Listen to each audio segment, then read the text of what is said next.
iPhone 8, and today I just wanted to let you know, kind of give some reasons why I purchased the iPhone 8 over the iPhone 8 Plus. This is a 7 Plus, but I'm just using the size for reference. Why I purchased the iPhone 8 over the iPhone 8 Plus. The main reason was because after using this phone for a year, I do a lot of like one-handed, sending quick texts and stuff like that, and I, walking around just browsing through my apps and that kind of stuff. This phone is a little bit harder to use one-handed, especially when you're using something like the keyboard. It's a little bit harder to use one-handed. The iPhone 8 Plus, or the iPhone 8 is pretty much you can reach all the way over to any side of the screen with one hand comfortably, and you don't feel like you're going to drop the phone. The glass back also helps a lot with that, not dropping it. It's not as slippery as the aluminum back on the iPhone 7. So that's pretty much the main reason, was the size is just a little easier to handle.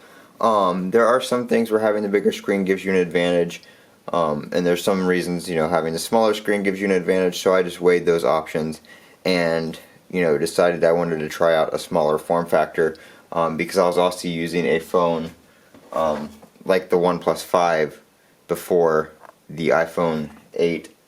And that one was the same size as the iPhone. It has the 5.5 inch screen, same size as the Plus models. So I knew I wanted something a little bit smaller and easier to handle. Putting this in a case like an OtterBox, the phone still remains pretty small, form factor wise at least, and easy to handle and slip into your pocket, which I really like. The 7 Plus was just kind of, took up a lot of pocket space. If you wanted to put it on like an OtterBox holster on your belt, it was super long.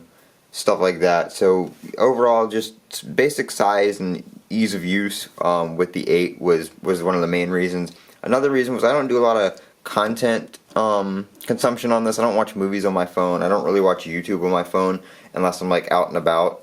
I usually use my iPad or my computer for that. So just device usage. The bigger screen wasn't really giving me any advantages. It was more of a disadvantage than it was an advantage. Reason number 3 would have been that Best Buy didn't have any iPhone 8 Pluses when I went on Friday. They had the 256 gig, and I really didn't want to pay $1,000 for a 256 gigabyte phone when I didn't even use 64 gigabytes of my 128 gigabyte iPhone 7 Plus. Only reason I got that was because I thought I was ordering the jet black when I ordered it, but I clicked on the wrong one.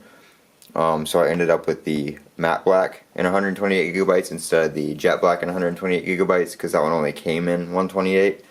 So there was just a mix-up on color there.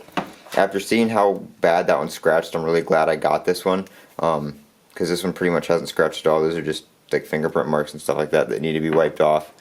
This one is actually for sale on eBay. That's why it's not set up. I'm selling that one and keeping the 8, and then I'm also selling my OnePlus 5 because I'm thinking about getting the iPhone X as well to do some reviews on. I may sell the iPhone 8 when I get the X, not too sure yet, but I definitely want to try to pre-order it and see if I can get it on release day. If not, if I can't get it on release day, there's really no point in waiting a couple months to make some videos on it, because all the videos are going to be made. So, it's just going to depend on timing and when I can get it. But this has been Colin with Techout. That's why I ordered the iPhone, or that's why I bought the iPhone 8 over the 8 Plus. This has been Colin with Techout. Don't forget to comment, rate, and subscribe down below. As always, have a great day.